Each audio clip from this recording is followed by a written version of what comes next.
Harry Potter et les méthodes de la rationalité, chapitre 22. La méthode scientifique. Quelque chose, quelque part, à un moment, doit s'être déroulé différemment. Petunia Evans épousa Michael Verse, un professeur de biochimie à Oxford.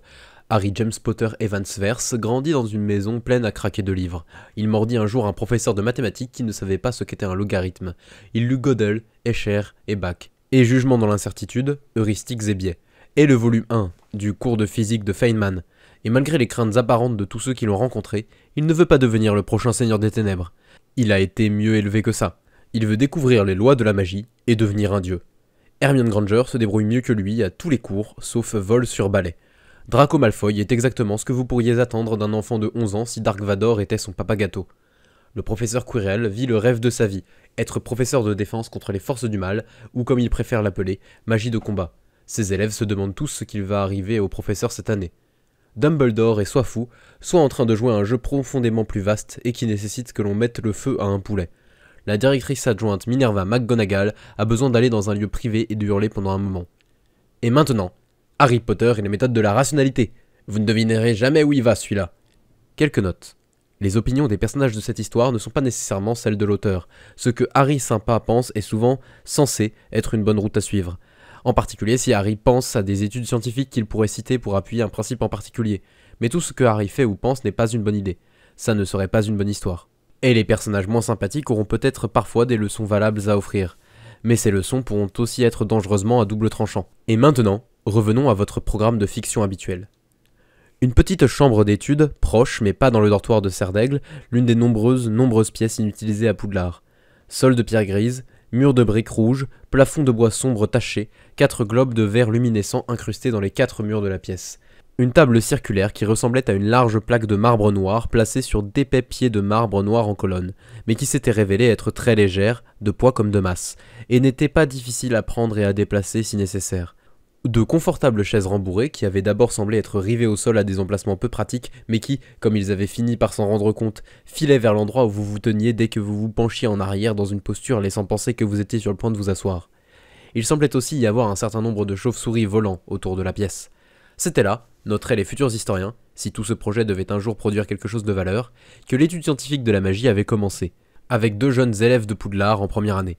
Harry James Potter Evans Verse, théoricien, et Hermione Jane Granger, expérimentatrice et cobaye. Harry se débrouillait maintenant mieux en classe, du moins dans les cours qu'il considérait être intéressants. Il avait lu plus de livres, et pas seulement des livres pour enfants de 11 ans. Il avait pratiqué la métamorphose encore et encore tous les jours pendant l'une de ses heures supplémentaires, utilisant l'autre heure pour commencer l'occlumencie. Il prenait les classes qui le méritaient au sérieux, ne se contentant pas de rendre ses devoirs tous les jours, mais utilisant tout son temps libre pour apprendre plus qu'il n'était requis, pour lire d'autres livres en plus des manuels fournis, pas seulement avec l'espoir de mémoriser quelques réponses au contrôle, mais avec celui de maîtriser le sujet et d'exceller. On ne voyait pas beaucoup ça en dehors de Serdaigle, et même à Serdaigle, ses seuls véritables concurrents étaient Padma Patil, dont les parents venaient d'une culture non anglophone et qui avait par conséquent été élevé dans une véritable éthique de travail, Anthony Goldstein, venu d'un groupe ethnique particulier qui gagnait 25% des prix Nobel, et, bien sûr, marchant à grandes enjambées au-dessus de tout le monde, tel un titan qui flânerait à travers une meute de bébés chiens, Hermione Granger. Pour réaliser cette expérience particulière, il fallait que le sujet apprenne 16 nouveaux sorts, seul, sans aide ni correction. Ce qui voulait dire que le sujet était Hermione, point. Il faudrait maintenant mentionner que les chauves-souris volant autour de la pièce ne luisaient pas. Harry avait du mal à accepter les implications de ce fait. « Ougli bougli » dit à nouveau Hermione. À nouveau, au bout de la baguette de Hermione, il y eut l'apparition abrupte et sans transition d'une chauve-souris. Un instant, R, l'instant suivant, chauve-souris. Ses ailes semblaient déjà bouger au moment où elle apparut. Et elle ne luisait toujours pas. « Je peux m'arrêter maintenant » dit Hermione. « Es-tu certaine, dit Harry à travers ce qui semblait être un pavé coincé dans sa gorge, que tu ne pourrais pas les faire luire avec un peu plus de pratique ?» Il violait la procédure expérimentale qu'il avait écrite à l'avance, ce qui était un péché, et il la violait parce qu'il n'aimait pas les résultats qu'il obtenait, ce qui était un péché mortel. Vous pouviez aller en enfer de la science pour cela. Mais de toute façon, ça ne semblait pas avoir d'importance. « Tu as changé quoi cette fois ?» dit Hermione d'un ton un peu las. « La durée des sons O, E et I. C'est censé être 3 pour 2 pour 2, pas 3 pour 1 pour 1. Ougli bougli » dit Hermione. Et la chauve-souris se matérialisa avec une seule aile et tourbillonna de façon pathétique jusqu'au sol, puis s'effondra sur la pierre grise en décrivant un arc de cercle. Et en vrai, c'est quoi ? 3 pour 2 pour 1. Ougli bougli. Cette fois, la chauve-souris n'avait pas d'aile du tout et tomba comme une souris morte en faisant un plop. 3 pour 1 pour 2. Et oh, la chauve-souris se matérialisa bien. et elle vola immédiatement vers le plafond, en bonne santé et luisant d'un vert vif. Hermione hocha la tête avec satisfaction. D'accord, quoi ensuite? Il y eut une longue pause. Vraiment, on doit vraiment dire ougly bougly avec les durées des sons O et I ayant un rapport de 3 pour 1 pour 2 où la chauve-souris ne luira pas? Pourquoi pour l'amour de tout ce qui est sacré? Pourquoi pas? Arrgh, bam bam bam. Harry avait réfléchi à la nature de la magie pendant un moment, puis il avait conçu une série d'expériences basées sur la théorie que quasiment tout ce que les sorciers croyaient au sujet de la magie était faux. On ne pouvait pas vraiment avoir besoin de dire Wingardium Leviosa exactement comme il le fallait pour pouvoir faire léviter quelque chose, parce que, franchement, Wingardium Leviosa, l'univers allait vérifier que vous aviez dit Wingardium Leviosa exactement comme il le fallait, ou sinon il ne ferait pas voler la plume. Non, évidemment que non. Quelqu'un, très probablement un enfant en maternelle, mais en tout cas un utilisateur anglophone de la magie qui pensait que Wingardium Leviosa sonnait voltant et flottillant, avait initialement prononcé ces mots en jetant le sort pour la première fois, puis il ou elle avait dit à tout le monde que c'était nécessaire. Mais, s'était dit Harry, ça ne devait pas forcément être fait comme ça, ce n'était pas propre à l'univers, c'était propre à nous. Il y avait une vieille histoire transmise de scientifique en scientifique, un conte moral, l'histoire de Blondelot et des rayons N. Peu après la découverte des rayons X, un éminent physicien nommé Prosper René Blondelot avait été le premier à mesurer la vitesse des ondes radio et à montrer qu'elles se propageaient à la vitesse de la lumière, avait annoncé la découverte d'un phénomène nouveau et incroyable, les rayons N, qui provoqueraient le léger éclaircissement d'un écran. Il fallait se concentrer pour le voir, mais c'était là. Les rayons N avaient plein de propriétés intéressantes. Ils étaient courbés par l'aluminium et pouvaient être concentrés par un prisme en aluminium pour venir frapper un filtre de sulfure de cadmium qui luirait alors légèrement dans le noir. Bientôt, des dizaines de scientifiques avaient confirmé les résultats de Blondelot, en particulier en France. Mais il y avait encore d'autres scientifiques, en Angleterre et en Allemagne, qui disaient qu'ils n'étaient pas tout à fait certains d'avoir vu cette légère lueur. Blondelot avait dit qu'ils avaient probablement mal mis en place la machinerie. Un jour, Blondelot avait donné une démonstration des rayons N. Les lumières avaient été éteintes et son assistant avait annoncé les éclaircissements et les assombrissements tandis que Blondelot faisait les manipulations. Ça avait été une démonstration normale. Tous les résultats étaient ceux attendus. Même si un scientifique américain nommé Robert Wood avait discrètement volé le prisme en aluminium du centre du mécanisme de Blondelot. Et ça avait été la fin des rayons N. La réalité, avait un jour dit Philip K. Dick, c'est ce qui refuse de disparaître quand on cesse d'y croire. Rétrospectivement, le péché de Blondelot avait été évident. Il n'aurait pas dû dire à son assistant ce qu'il faisait, avant de lui demander de décrire la clarté de l'écran. Blondelot aurait dû s'assurer que l'assistant ne savait ni ce qu'il essayait, ni quand il l'essayait. Ça aurait pu être aussi simple que ça. De nos jours, on appelait ça en aveugle, et c'était une des choses que les scientifiques modernes considéraient comme acquises. Si vous faisiez une expérience de psychologie, pour voir si les gens se mettaient plus en colère quand on les frappait sur la tête avec des matraques rouges qu'avec des matraques vertes, vous n'aviez pas le droit de regarder les sujets vous-même et de décider à quel point ils étaient en colère. Vous prendriez des photos d'eux après qu'ils aient été frappés par la matraque, et vous enverriez les photos à un panel d'évaluateurs qui noterait sur une échelle de 1 à 10 à quel point chaque personne paraissait être en colère. Évidemment, sans savoir avec quelle couleur de matraque ils s'étaient fait frapper. Il n'y avait en effet absolument aucune bonne raison de dire sur quoi portait l'expérience. Vous ne diriez certainement pas au sujet de l'expérience que vous pensiez qu'ils devraient être plus en colère s'ils étaient frappés par des matraques rouges. Vous leur offririez juste 20 livres sterling, les attireriez dans une pièce, les frapperiez avec une matraque d'une couleur bien sûr aléatoirement choisie, et vous prendriez une photo. En fait, le frappage par matraque et la prise de photo seraient faits par un assistant qui n'avait pas entendu parler de l'hypothèse. Comme ça, il n'aurait pas l'air de s'attendre à quelque chose, il ne frapperait pas plus fort, et il ne prendrait pas la photo pile au bon moment. Blondelot avait détruit sa réputation en faisant ce genre d'erreur, qui vous aurait valu une note exécrable et probablement un rire moqueur de la part de votre chargé de cours dans une classe de première année sur la conception de procédures expérimentales, en 1991. Mais ça avait été il y a un peu plus longtemps, en 1904, et ça avait donc pris des mois avant que Robert Wood ne formule l'hypothèse alternative évidente et ne trouve un moyen de la tester, et des dizaines de scientifiques s'étaient fait avoir. Plus de 2 siècles après que la science ait débuté, si tard dans l'histoire de la science, ça n'avait toujours pas été évident. Ce qui rendait totalement plausible le fait que, dans un petit monde magique, où la science semblait à peine connue, personne n'ait jamais essayé le premier test, le plus simple de tous, la chose la plus évidente qu'un scientifique moderne penserait à vérifier. Les livres étaient pleins d'instructions compliquées sur les choses que vous deviez faire exactement comme il le fallait, afin de jeter un sort, et Harry avait émis l'hypothèse qu'obéir à ces instructions, que vérifier que vous les suiviez correctement, avait probablement un effet. Ça vous forçait à vous concentrer sur le sort, vous dire de juste agiter votre baguette et de faire un vœu ne marcherait probablement pas aussi bien, et une fois que vous croyiez que le sort était censé fonctionner d'une certaine façon, une fois que vous l'aviez pratiqué de cette manière, vous pourriez ne pas être capable de vous convaincre que ça pourrait marcher d'une autre manière. Si vous essayiez la méthode simple mais erronée et essayiez de tester des formes alternatives vous-même. Mais si vous ne saviez pas ce à quoi avait ressemblé le sort original, et si vous donniez à Hermione Granger une liste de sorts qu'elle n'avait pas encore étudiés, trouvés dans un livre de sorts de farce stupide de la bibliothèque de Poudlard, et donniez certains de ces sorts les instructions correctes et originales, tandis que d'autres auraient un geste modifié, un mot inversé, et si vous gardiez les mêmes instructions, mais lui disiez qu'un sort censé créer un ver rouge était censé créer un ver bleu, eh bien là, il s'était avéré que... Là, Harry avait du mal à croire ces résultats. Si vous disiez à Hermione de dire Oogly Boogly avec un rapport dans la durée des voyelles de 3 pour 1 au lieu d'un rapport correct de 3 pour 1 pour 2, vous obteniez toujours la chauve-souris, mais elle ne luisait plus. Non pas que les croyances soient ici sans importance, non pas que seuls les mots et les mouvements de baguette importent, si vous donniez une information totalement incorrecte à Hermione sur ce qu'un sort était censé faire, il cesserait de fonctionner. Si vous ne lui disiez pas du tout ce qu'un sort était censé faire, il cesserait de fonctionner. Si elle savait vaguement ce qu'un sort était censé faire, ou si elle était partiellement dans l'erreur, alors le sort fonctionnerait comme tel que décrit dans le livre original, pas tel que Harry l'avait décrit à Hermione. Pour l'instant, Harry se cognait littéralement la tête contre le mur de briques. Pas fort, il ne voulait pas endommager son précieux cerveau, mais s'il ne trouvait pas un exutoire quelconque pour sa frustration, il souffrirait de combustion spontanée. Bam bam bam. Il semblait que l'univers voulait vraiment que vous disiez Wingardium Leviosa, et il voulait que vous le disiez d'une certaine façon, et il se fichait tout autant de votre opinion sur la prononciation correcte du sort que de votre opinion sur la gravité. Pourquoi ? Le pire, c'était l'air amusé et hautain qu'affichait Hermione. Hermione n'avait pas apprécié l'idée de rester assise à obéir aux instructions de Harry sans savoir pourquoi. Alors Harry lui avait expliqué ce qu'il testait. Harry avait expliqué pourquoi il le testait. Harry avait expliqué pourquoi aucun sorcier ne l'avait probablement essayé avant eux. Harry avait expliqué qu'il était, à vrai dire, plutôt confiant dans sa prédiction. Parce que, avait dit Harry, il était impossible que l'univers veuille vraiment vous voir dire Wingardium Leviosa. Hermione avait fait remarquer que ce n'était pas ce que les livres disaient.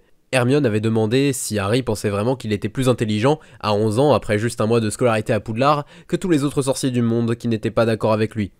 Harry avait dit exactement le mot suivant. Évidemment. Maintenant, Harry regardait le mur de briques rouges, directement en face à lui, et estimait avec quelle force il lui faudrait se frapper la tête pour se donner une concussion qui interférerait avec sa formation de souvenirs long terme et qui l'empêcherait de se souvenir de ça plus tard.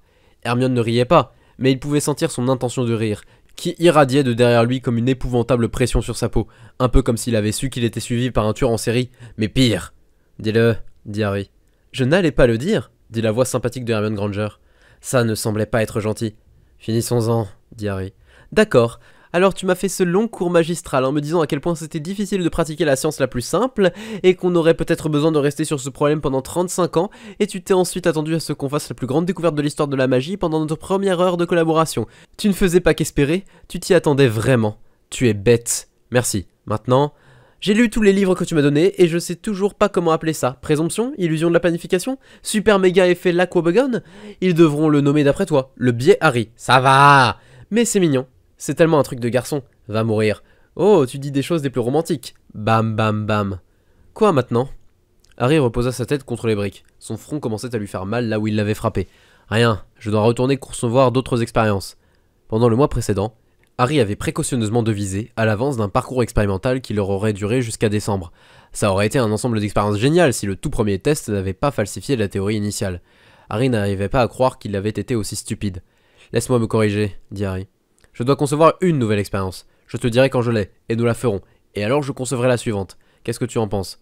J'en pense que quelqu'un vient de faire beaucoup d'efforts pour rien. Bam! Oh, il y avait été un peu plus fort que prévu. Donc, dit Hermione. Elle était penchée dans sa chaise et l'air hautain était de retour sur son visage. Qu'avons-nous appris aujourd'hui? J'ai découvert, dit Harry à travers ses dents serrées, que quand il s'agit de faire des recherches vraiment élémentaires sur un problème réellement déroutant, où on n'a pas la moindre idée de ce qui se passe, mes livres sur la méthode scientifique sont de la merde. Langage, monsieur Potter. Certains d'entre nous sont d'innocentes jeunes filles. Très bien, mais si mes livres n'étaient pas du merlan, c'est un type de poisson tout à fait honorable, il m'aurait donné l'important conseil suivant. Quand il y a un problème déroutant et que tu ne fais que commencer et que tu as une hypothèse falsifiable, va la tester. Trouve un moyen simple et facile de faire une vérification élémentaire et fais-la tout de suite. Ne t'embête pas à concevoir un parcours expérimental élaboré qui rendrait une demande de subvention impressionnante aux yeux d'une agence de financement. Vérifie juste aussi vite que possible si tes idées sont faussées avant de commencer à y investir d'immenses efforts. Que penses-tu de cette morale? D'accord, dit Hermione.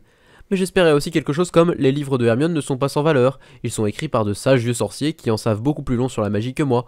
Je devrais prêter attention à ce que disent les livres de Hermione. On peut aussi avoir cette morale ?» La mâchoire de Harry semblait être bien trop crispée pour pouvoir laisser échapper le moindre mot. Alors il hocha juste la tête. « Génial !» dit Hermione. « J'ai bien aimé cette expérience. On a beaucoup appris et ça ne m'a pris qu'une petite heure. » Ah ! Dans les donjons de Serpentard. Une salle inutilisée, éclairée d'une inquiétante lumière verte, bien plus vive cette fois, venant d'un petit globe de cristal temporairement enchanté, mais une inquiétante lumière verte quand même, projetant d'étranges ombres à partir de bureaux poussiéreux. Deux silhouettes aux dimensions enfantines, porteuses de houppelande grise, pas de masque, étaient entrées en silence et s'étaient assises sur deux chaises, l'une en face de l'autre, séparées par un bureau. C'était le deuxième rassemblement de la conspiration bayésienne. Draco Malfoy n'avait pas su s'il devait l'attendre avec impatience.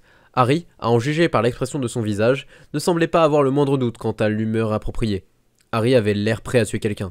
« Hermione Granger », dit Harry Potter alors que Draco ouvrait la bouche. « Ne pose pas de questions. » Il n'aurait pas été un deuxième rendez-vous galant quand même, pensa Draco, mais ça n'avait aucun sens. « Harry, dit Draco, je suis désolé mais je dois quand même te demander. As-tu vraiment commandé une bourse en peau de moque très coûteuse pour l'anniversaire de la fille sans de bourbe ? Oui, en effet, bien sûr, tu as déjà compris pourquoi. » Mu par un sentiment de frustration, Draco leva son bras et se ratissa le cuir chevelu, sa houppelande frottant l'arrière de sa main. Il n'avait pas été certain de la raison, mais maintenant il ne pouvait pas le dire. Et Serpentard savait qu'il faisait la cour à Harry Potter. Il avait rendu cela évident au cours de défense. « Harry, dit Draco, les gens savent que je suis ton ami. Ils ne sont pas au courant pour la conspiration, bien sûr, mais ils savent qu'on est amis. Et quand tu fais ce genre de choses, ça nuit à mon image. » Le visage de Harry Potter se contracta. Quiconque à Serpentard ne peut pas comprendre le concept consistant à agir de façon gentille envers quelqu'un que l'on n'aime pas réellement devrait être donné à manger à des serpents de compagnie. Il y a beaucoup de gens à Serpentard qui ne le comprennent pas, dit Draco avec sérieux. La plupart des gens sont stupides, et il faut quand même avoir une bonne image auprès d'eux. Harry Potter devait comprendre ça s'il voulait parvenir à quoi que ce soit dans la vie. Quelle importance ce que les autres pensent de toi? Vas-tu vraiment passer toute ta vie à devoir expliquer tout ce que tu fais aux pires idiots de Serpentard, à les laisser te juger? Je suis désolé Draco, mais je n'abaisserai pas mes fourbes complots à un niveau que le plus idiot du Serpentard pourrait comprendre juste parce que sinon tu aurais une mauvaise image. Même notre amitié ne vaut pas ça. La vie ne serait plus amusante du tout. Dis-moi que tu n'as jamais pensé ça de quelqu'un à Serpentard trop stupide pour respirer, que c'est en deçà de la dignité d'un Malfoy que de devoir les satisfaire. Draco n'y avait sincèrement pas pensé, jamais. Satisfaire les idiots, c'était comme de respirer. Vous le faisiez sans réfléchir. Harry, finit par dire Draco. Ce n'est pas malin de juste faire ce que tu veux sans te soucier de l'image que ça donne. Un seigneur des ténèbres se soucie de son image. Il était craint et haï. Il savait exactement quelle sorte de peur et de haine il voulait créer. Tout le monde doit se soucier de ce que pensent les autres. La silhouette encapuchonnée haussa les épaules. Peut-être, rappelle-moi un jour de te parler de quelque chose nommé expérience de la conformité de H. Tu pourrais la trouver assez amusante. Pour l'instant, je remarquerai juste qu'il est dangereux de se soucier instinctivement de ce que pensent les autres, parce que c'est vraiment important pour toi. Et pas parce que c'est le résultat d'un calcul fait de sang-froid. Rappelle-toi, j'ai été battu et malmené par des Serpentards plus âgés pendant 15 minutes, et je me suis ensuite levé et je les ai pardonnés. Exactement comme le bon et vertueux survivant se doit de le faire. Mais mes calculs faits de sang-froid, Draco, me disent que les pires idiots de Serpentard ne me sont d'aucune utilité, puisque je n'ai pas de serpent de compagnie. J'ai donc aucune raison de me soucier de ce qu'ils pensent de la façon dont je conduis mon duel avec Hermione Granger. Draco ne ferma pas ses poings sous l'effet de la frustration. C'est juste une sang de bourbe, dit Draco, se maîtrisant pour garder sa voix calme et ne pas crier. Si tu ne l'aimes pas, pousse-la dans les escaliers. Serdaigle saurait. Dis à Pansy Parkinson de la pousser dans les escaliers. Tu n'aurais même pas à la manipuler. Donne-lui une morning, elle le fera. Je saurais. Hermione m'a battu dans un concours de lecture. Elle a de meilleures notes que moi. Je dois la battre avec mon cerveau, ou ça ne compte pas. Ce n'est qu'une sang de bourbe. Pourquoi est-ce que tu la respectes autant? Elle a du pouvoir à Serdaigle. Pourquoi est-ce que tu te soucies de ce qu'un idiot sans pouvoir de Serpentard peut penser? Ça s'appelle la politique, et tu ne peux pas y jouer si tu ne peux pas avoir de pouvoir. Marcher sur la lune est un pouvoir, être un grand sorcier est un pouvoir. Il y a des genres de pouvoirs qui ne m'obligent pas à passer le reste de ma vie à satisfaire des demeurés. Ils s'arrêtèrent tous les deux, et presque parfaitement à l'unisson, commencèrent à prendre de profondes inspirations pour se calmer. « Désolé, » dit Harry après quelques moments, essuyant de la sueur sur son front. « Désolé Draco, tu as beaucoup de pouvoir politique et c'est logique que tu veuilles le conserver. Tu devrais analyser ce que Serpentard pense. C'est un jeu important et je n'aurais pas dû l'insulter. Mais tu ne peux pas me demander d'abaisser mon niveau de jeu au sein de Serdaigle juste pour que tu puisses passer du temps avec moi sans avoir une mauvaise image.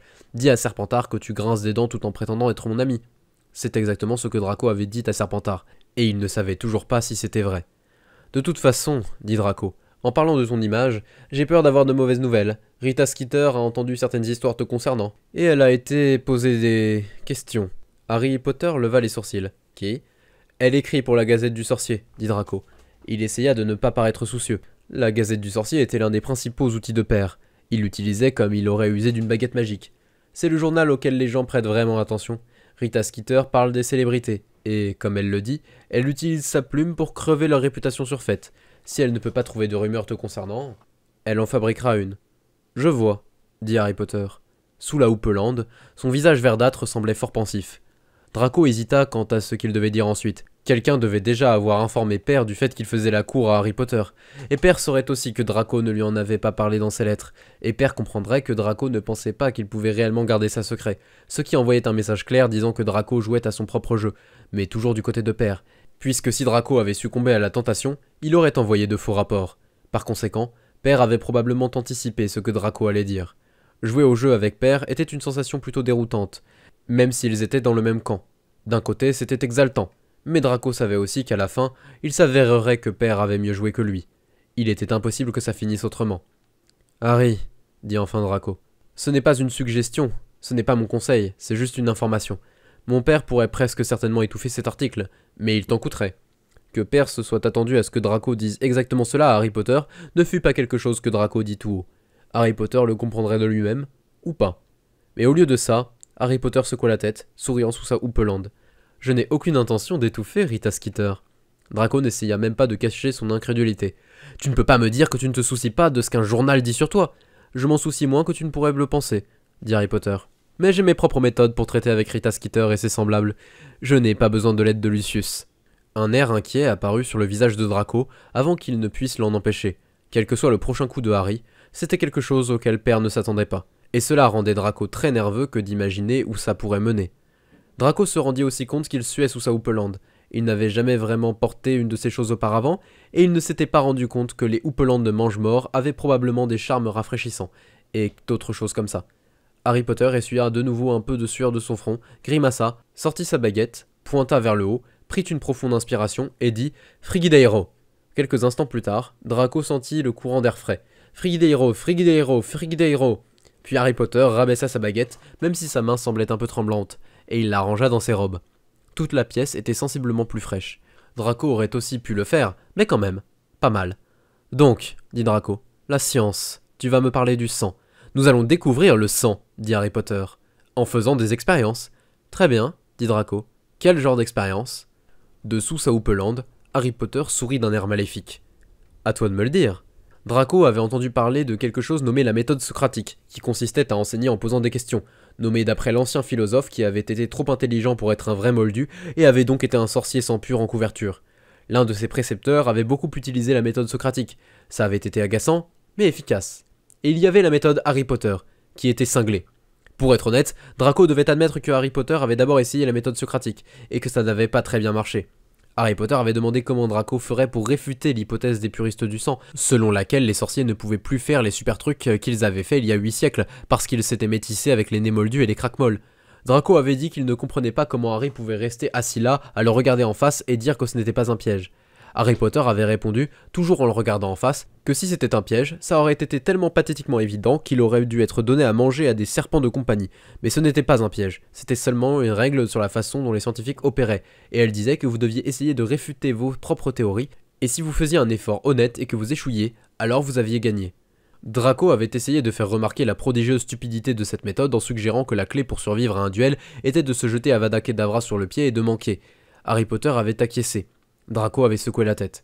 Harry Potter avait alors introduit l'idée que les scientifiques regardaient les idées se battre pour voir lesquelles gagnaient, et qu'on ne pouvait pas se battre sans opposants. Alors Draco devait trouver des opposants, à l'hypothèse des puristes du sang, pour qu'elles puissent les combattre et gagner, ce que Draco comprit un peu mieux, même si Harry Potter l'avait dit d'un air plutôt répugné. Par exemple, il était clair que si le purisme du sang était la façon dont le monde fonctionnait vraiment, alors le ciel devrait être bleu, et si une autre théorie était vraie, alors le ciel devait être vert. Et personne n'avait encore vu le ciel, alors si vous alliez dehors, regardiez, et les puristes du sang gagnaient. Et après que ça ait eu lieu 6 fois de suite, les gens commenceraient à remarquer la tendance. Harry Potter avait ensuite prétendu que tous les opposants que Draco inventait étaient trop faibles, et que le purisme du sang n'aurait pas de mérite à les vaincre, parce que la bataille ne serait pas assez impressionnante. Draco avait aussi compris cela. Les sorciers sont devenus trop faibles parce que les elfes de maison volent notre magie, ne lui avait pas semblé très impressionnant à lui non plus.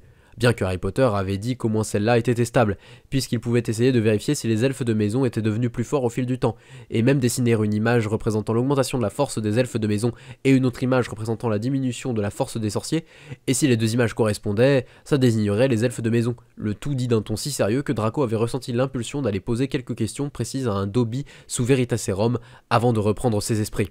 et Harry Potter avait enfin dit que Draco ne pouvait pas truquer la bataille. Les scientifiques n'étaient pas stupides, ce serait évident si on la truquait. Ça devait être un vrai combat, entre deux théories qui pourraient vraiment être vraies, avec un test que seule la vraie hypothèse devrait réussir. Quelque chose qui aurait des conséquences différentes selon que l'une ou l'autre hypothèse soit vraie. Harry Potter avait prétendu qu'il voulait juste savoir comment le sang fonctionnait vraiment, et que pour ça, il avait besoin de voir le purisme de sang gagner pour de vrai, et que Draco n'allait pas le tromper avec des théories qui n'attendaient que d'être abattues. C'est alors que Harry Potter avait dit, plutôt frustré, qu'il ne pouvait pas concevoir que Draco ait vraiment autant de mal à considérer différents points de vue. Il y avait certainement des mange-morts qui avaient joué le rôle d'ennemis du purisme du sang, et avaient trouvé des arguments bien plus plausibles contre leur propre camp que ceux que Draco avait offerts. Si Draco avait essayé de jouer le rôle d'un membre de la faction de Dumbledore et avait trouvé l'hypothèse des elfes de maison, il n'aurait pas pour un instant trompé qui que ce soit. Draco avait été forcé d'admettre que Harry marquait un point, d'où la méthode Harry Potter. « S'il vous plaît, docteur Malfoy !» pleurnicha Harry Potter. « Pourquoi n'acceptez-vous pas mon article ?» Harry Potter avait dû répéter la phrase, fait juste semblant de faire semblant d'être un scientifique 3 fois avant que Draco ne comprenne. À cet instant, Draco s'était rendu compte qu'il y avait quelque chose de profondément tordu dans le cerveau de Harry, et que quiconque s'essaierait à la légilimencie à son encontre ne reviendrait probablement jamais. Harry était alors entré dans des détails considérables. Draco devait faire semblant d'être Dr Malfoy, un mange-mort faisant semblant d'être rédacteur en chef d'une revue scientifique qui voulait rejeter l'article de son ennemi, le Dr Potter, de la transmission héréditaire des capacités magiques. Et si le mange-mort ne se comportait pas comme l'aurait fait un vrai scientifique, sa nature de mange-mort serait révélée et il serait exécuté. En même temps, le Dr Malfoy était aussi observé par ses propres rivaux, et il devait avoir l'air de rejeter l'article du Dr Potter pour des raisons scientifiquement neutres. Ou alors, il perdrait son poste de rédacteur en chef. Il était merveilleux que le Choixpeau ne soit pas à Sainte-Mangouste, en train de baragouiner comme un dément. On n'avait aussi jamais demandé à Draco de jouer un rôle aussi complexe, et il n'aurait refusé le défi pour rien au monde. Pour l'instant, comme Harry Potter avait dit, il se mettait dans l'ambiance. « Docteur Potter, j'ai bien peur que vous ayez écrit ceci avec une encre de la mauvaise couleur, » dit Draco. « Suivant. » Le visage du Dr Potter se débrouilla très bien pour se décomposer sous l'effet du désespoir, et Draco ne put s'empêcher de ressentir un éclair de joie du Dr Malfoy, même si le mange-mort faisait seulement semblant d'être le Dr Malfoy. Cette partie était drôle, il aurait pu continuer toute la journée. Le Dr Potter se leva de sa chaise, affalé et consterné, s'éloignant en traînant des pieds, et devint Harry Potter, qui lui fit un signe d'encouragement, puis redevint le Dr Potter, s'approchant avec un sourire enthousiaste. Le Dr Potter s'assit et présenta une feuille de parchemin au Dr Malfoy sur laquelle il était écrit « De la transmission héréditaire des capacités magiques. Dr H.J. Potter Evans Verse. Institut pour la science suffisamment avancée. Mon observation. Les sorciers d'aujourd'hui ne peuvent pas faire des choses aussi impressionnantes que celles que les sorciers faisaient il y a 800 ans. Ma conclusion. Le monde sorcier est devenu plus faible en mêlant son sang à celui des Némoldus et des Craquemolles. Dr Malfoy, dit le Dr Potter en le regardant avec espoir. Je me demandais si la revue des résultats impossibles à reproduire pourrait envisager la publication de mon article intitulé « De la transmission héréditaire des capacités magiques ». Draco regarda le parchemin, souriant pendant qu'il envisageait les motifs de refus possibles. S'il avait été un professeur, il aurait rejeté cet essai parce qu'il était trop court. Donc, c'est trop long, monsieur Potter, dit le Dr Malfoy. Pendant un instant, on put voir une véritable incrédulité sur le visage de monsieur Potter. Ah, dit le Dr Potter. Et si je me débarrasse du double interligne entre l'observation et la conclusion et que je mets juste par conséquent, alors ce sera trop court. Suivant. Le Dr Potter s'éloigna en traînant des pieds. Très bien, dit Harry Potter. Tu deviens trop bon à ce jeu. Encore 2 fois pour t'entraîner, la 3e fois ce sera pour de vrai, sans interruption. Je viendrai juste te voir et cette fois-ci tu refuseras le papier à cause de son véritable contenu. Souviens-toi, tes rivaux scientifiques te regardent. Le prochain article du Dr Potter était parfait à tout point de vue, une merveille en son genre, mais il devait malheureusement être refusé parce que la revue du Dr Malfoy avait un problème avec la lettre E. Le Dr Potter offrit de réécrire l'article sans ces mots, et le Dr Malfoy expliqua qu'en fait c'était un problème de voyelle. L'article suivant fut refusé parce qu'on était mardi, on était en fait samedi. Le Dr Potter essaya de rappeler ce fait et se vit répondre « Suivant ». Draco commençait à comprendre pourquoi Rogue avait utilisé son emprise sur Dumbledore juste pour obtenir un poste qui le laisserait être horrible envers les élèves. Et alors, le Dr Potter s'approcha avec un petit sourire supérieur sur le visage. « C'est mon tout dernier article, de la transmission héréditaire des capacités magiques », dit le Dr Potter avec assurance, et il jeta le parchemin. « J'ai décidé d'autoriser votre revue à le publier, et je l'ai préparé exactement selon vos directives afin que vous puissiez le publier rapidement. » Le mange-mort décida de pourchasser et de tuer le Dr Potter quand sa mission serait terminée. Le Dr Malfoy garda un sourire poli, puisque ses rivaux le regardaient, et dit... La pause continua tandis que le Dr Potter le regardait avec impatience. « Laissez-moi regarder ça, s'il vous plaît ?» Le Dr Malfoy prit le parchemin et le parcourut avec attention. Le fait qu'il ne soit pas un vrai scientifique commençait à rendre le mange-mort nerveux, et Draco essayait de se rappeler comment parler comme Harry Potter. Vous devez prendre en compte d'autres explications possibles pour votre observation, à part celle-ci. Vraiment? L'interrompit le docteur Potter. Comme quoi exactement? Les elfes de maison volent notre magie? Mes données n'admettent qu'une seule conclusion possible, Docteur Malfoy. Il n'y a pas d'autres hypothèses plausibles. Draco essayait furieusement d'ordonner son cerveau, de penser à ce qu'il dirait s'il faisait semblant d'être dans le camp de Dumbledore, ce qu'il prétendait être l'explication pour le déclin de la sorcellerie. Draco ne s'était jamais embêté à vraiment poser cette question. Si vous n'arrivez pas à imaginer une autre explication possible pour mes données, vous devriez publier mon article, Docteur Malfoy. C'est le sourire railleur sur le visage du Docteur Potter qui fit tout basculer. Ah ouais? Lâcha le Docteur Malfoy. Et comment savez-vous que la magie elle-même n'est pas en train de disparaître? Le temps s'arrêta.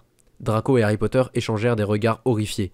Puis Harry Potter cracha quelque chose qui était probablement un mot extrêmement grossier si on avait été élevé par des moldus. « J'avais pas pensé à ça !» dit Harry Potter. « Et j'aurais dû, la magie s'en va, mince, mince, mince !» Le ton alarmé de la voix de Harry Potter était contagieux. Sans même y penser, la main de Draco alla trouver sa baguette dans ses robes et la serra. Il avait pensé que la maison des Malfoy était en sécurité, tant que vous épousiez des membres des familles capables de retracer leur lignée sur 4 générations. Vous étiez censé être en sécurité. Ça ne lui était jamais venu à l'esprit que personne ne pouvait rien faire pour arrêter la fin de la magie. Harry, on fait quoi? La voix de Draco montait vers la panique. On fait quoi? Laisse-moi réfléchir. Après quelques instants, Harry tendit sa main vers un pupitre proche et attrapa la même plume et le même rouleau de parchemin qu'il avait utilisé pour écrire son prétendu article, et il commença à griffonner quelque chose. On arrivera à le comprendre, dit Harry, la gorge serrée. Si la magie disparaît, on trouvera à quelle vitesse elle s'en va et combien de temps il nous reste pour faire quelque chose. Et alors, on trouvera pourquoi elle disparaît et on fera quelque chose. Draco, les pouvoirs des sorciers ont-ils décliné à un taux constant? Ou y a-t-il eu des chutes soudaines? Je ne sais pas. Tu m'as dit que personne n'était arrivé au niveau des fondateurs de Poudlard, donc ça continue depuis au moins 8 siècles. Tu ne peux pas te rappeler d'une histoire sur des problèmes apparaissant soudainement il y a 5 siècles ou quelque chose comme ça? Draco essayait frénétiquement de réfléchir. J'ai toujours entendu dire que personne n'a été aussi bon que Merlin, et après ça, personne n'a été aussi bon que les fondateurs de Poudlard. Très bien, dit Harry, il griffonnait toujours. Parce que les Moldus ont commencé à ne plus croire à la magie il y a 3 siècles, et je pensais que ça aurait pu avoir un rapport.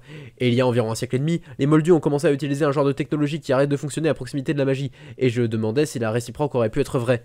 Draco explosa sur son siège, tellement en colère qu'il pouvait à peine parler. Ce sont les Moldus.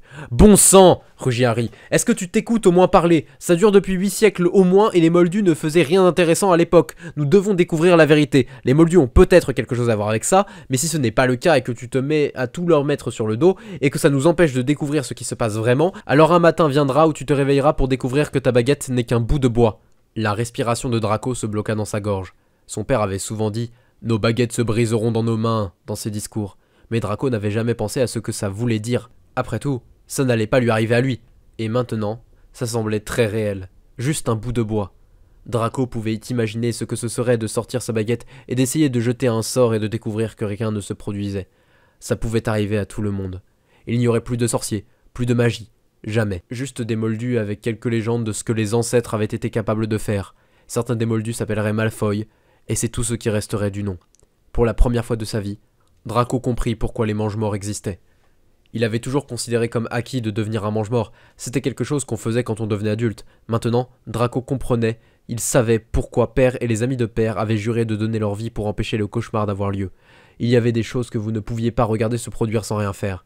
Mais si ça allait avoir lieu de toute façon, et si tous les sacrifices, tous les amis perdus victimes de Dumbledore, toute la famille qu'il avait perdue, et si tout avait été pour rien? La magie ne peut pas être en train de disparaître, dit Draco. Sa voix se brisait. Ce ne serait pas juste. Harry s'arrêta de griffonner et leva les yeux. Son visage affichait de la colère. Ton père ne t'a jamais dit que la vie n'était pas juste? Père avait dit cela à chaque fois que Draco avait utilisé ce mot. Mais c'est juste trop horrible d'y croire. Draco, laisse-moi te présenter quelque chose que j'appelle la litanie de Tarski. Elle change à chaque fois que tu l'utilises. Cette fois-ci, elle prononce ainsi. Si la magie disparaît du monde, je veux croire que la magie disparaît du monde. Si la magie ne disparaît pas du monde, je veux ne pas croire que la magie disparaît du monde. Puis-je ne pas devenir attaché à des croyances que je ne souhaite pas avoir? Si nous vivons dans un monde où la magie disparaît, c'est ce que nous devons croire. Nous devons savoir ce qui va arriver pour pouvoir l'arrêter, ou dans le pire des cas, pour être prêt à faire ce qu'on peut avec le temps qui nous reste. Ne pas le croire ne l'empêchera pas d'arriver.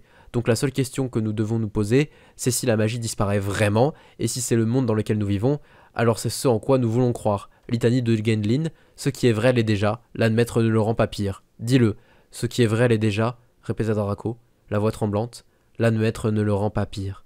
Si la magie disparaît, je veux croire que la magie disparaît. Si la magie ne disparaît pas, Je veux ne pas croire que la magie disparaît. Dis-le. Draco répéta les mots, la nausée soulevant son estomac. Bien, dit Harry. Souviens-toi, ça n'est peut-être pas en train d'arriver. Et alors tu ne devras pas non plus y croire. D'abord, on veut juste savoir ce qui se passe vraiment, dans quel monde nous vivons vraiment.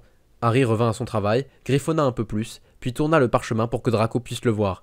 Draco se pencha sur le bureau, et Harry rapprocha la lumière verte. Observation. La sorcellerie n'est pas aussi puissante qu'elle ne l'était quand Poudlard a été fondé. Hypothèse. 1. La magie elle-même disparaît. 2. Les sorciers se métissent avec les moldus et les craquemolles. 3. Les savoirs permettant de jeter des sorts puissants se perdent. 4. Les sorciers ne mangent pas ce qu'il faut étant enfants, ou quelque chose d'autre à part le sang les fait devenir plus faibles. 5. La technologie moldue interfère avec la magie, depuis 1000 ans, point d'interrogation. 6. Les sorciers plus puissants ont moins d'enfants. Draco, fils unique, vérifiez si 3 sorciers puissants, Quirrell, Dumbledore, Seigneur des Ténèbres, ont eu des enfants. Test. Très bien, dit Harry. Sa respiration semblait un peu plus calme. Maintenant, quand tu fais face à un problème déroutant et que tu ne sais pas ce qui se passe, la réaction intelligente est de trouver des tests très simples, des choses que tu peux tout de suite vérifier. On a besoin de tests rapides pour établir une distinction entre ces hypothèses, des observations qui seraient différentes pour au moins l'une d'elles par rapport aux autres. Draco regarda la liste, choqué. Il se rendit compte qu'il connaissait une effroyable quantité de sang pur qui était enfant unique. Lui-même, Vincent, Grégory, presque tout le monde. Les 2 sorciers les plus puissants dont tout le monde parlait étaient Dumbledore et le Seigneur des Ténèbres, et aucun d'eux n'avait d'enfant, comme Harry l'avait soupçonné. Ça va être très dur de faire la distinction entre la 2 et la 6, dit Harry.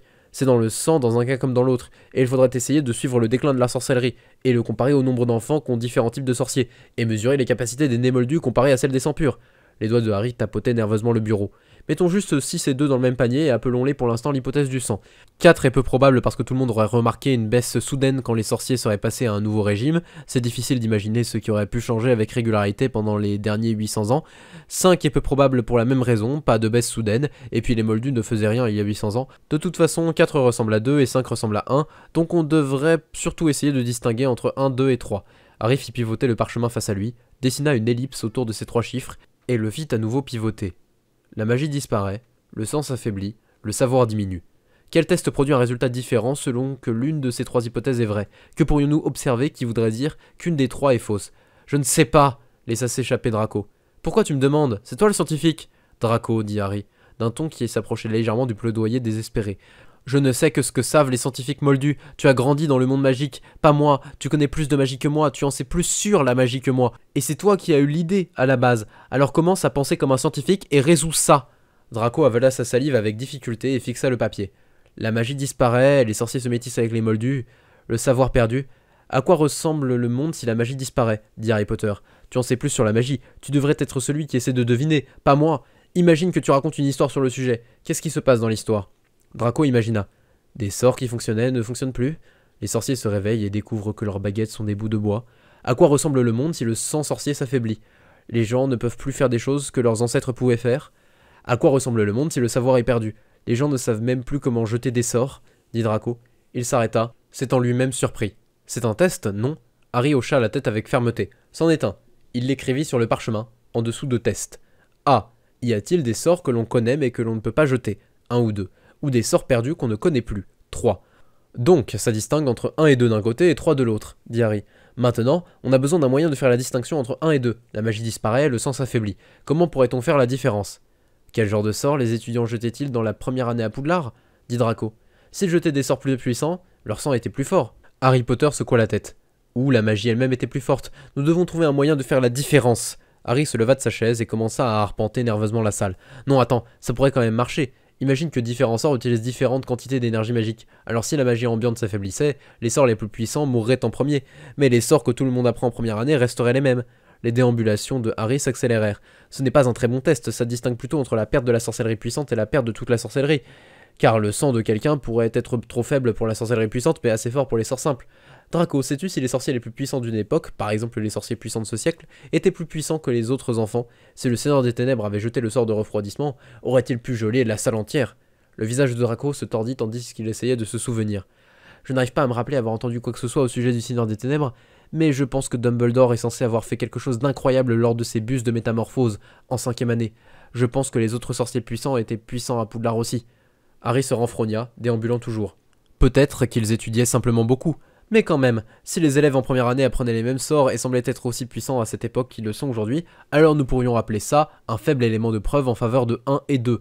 Attends, ne bouge pas. Harry s'arrêta. J'ai un autre test qui pourrait distinguer entre 1 et 2. Ça prendrait un moment à expliquer, car ça utilise certaines choses que les scientifiques savent au sujet du sang et de l'hérédité, mais sa vérification est facile, et si on combine mon test et ton test et qu'ils fournissent le même résultat, ça sera un bon indice quant à la bonne réponse. Harry courut presque jusqu'au bureau, prit le parchemin et écrivit « B. Les anciens élèves en première année jetaient-ils le même genre de sort qu'aujourd'hui avec la même puissance? Faible élément de preuve pour 1 et contre 2, mais le sang pourrait aussi faire perdre seulement la sorcellerie puissante. C. Test supplémentaire qui distingue entre 1 et 2 en utilisant les connaissances scientifiques sur le sang. J'expliquerai plus tard. » Ok, dit Harry. On peut au moins essayer de déterminer la différence entre 1, 2 et 3. Alors commençons tout de suite par ça. On pourra toujours trouver d'autres tests après avoir terminé ceci. Cela dit, ça va avoir l'air un petit peu étrange si Draco Malfoy et Harry Potter se promènent en posant plein de questions ensemble. Alors voilà mon idée. Tu traverses Poudlard et tu trouves des vieux portraits, et tu les interroges sur les sorts qu'ils ont appris à jeter pendant leurs premières années. Ce sont les portraits, alors ils ne sauront pas que c'est étrange que Draco Malfoy pose une question comme ça. J'interrogerai des portraits récents et des vivants au sujet des sorts qu'on connaît, mais on ne peut pas jeter.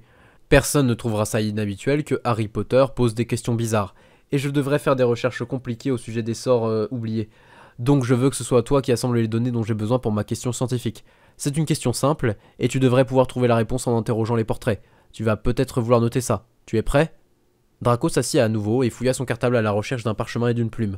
Lorsqu'ils furent installés au bureau, Draco releva les yeux, l'air déterminé. « Vas-y, trouve des portraits qui connaissaient un couple de crackmolls mariés. Ne fais pas cette tête, Draco, c'est une information importante. Demande juste aux portraits récents de Gryffondor. Je ne sais pas, interroge les portraits qui connaissaient un couple assez bien pour connaître les noms de tous leurs enfants. Note le nom de chaque enfant, et si cet enfant était un sorcier, un crackmoll ou un moldu. S'il ne savait pas si l'enfant était un crackmoll ou un moldu, écris non sorcier. Note ça pour chaque enfant qu'avait le couple. N'en nommez aucun. Si le portrait connaissait seulement le nom des enfants sorciers, pas ceux de tous les enfants, alors n'écris aucune donnée sur ce couple. Il est très important que tu m'apportes uniquement les données de ceux qui connaissaient tous les enfants qu'un couple crackmoll avait, assez bien pour connaître leur nom. Essaie au moins d'obtenir 40 noms si tu peux, et si tu as le temps d'en avoir plus, encore mieux. Tu as noté tout ça ? Répète, dit Draco, quand il eut fini d'écrire, et Harry se répéta. C'est noté, dit Draco. Mais pourquoi ? Ça a à voir avec l'un des secrets du sang que les scientifiques ont déjà découvert. Je t'expliquerai quand tu reviendras. Séparons-nous et retrouvons-nous d'ici 1 heure, ce qui devrait faire 18h22. On est prêt à y aller ? Draco hocha la tête avec fermeté. Tout cela a été très précipité, mais il avait appris à se précipiter il y a bien longtemps. Alors vas-y, dit Harry Potter, et il rejeta sa houppelande et la fourra dans sa bourse, qui commença à la manger, et, sans même attendre que sa bourse ait terminé, il pivota et commença à avancer à grandes enjambées vers la porte de la salle, se cognant dans un bureau et tombant presque dans sa hâte. Quand Draco eut fini d'ôter sa propre houppelande et de la ranger dans son cartable, Harry Potter était parti. Draco courut presque vers la sortie.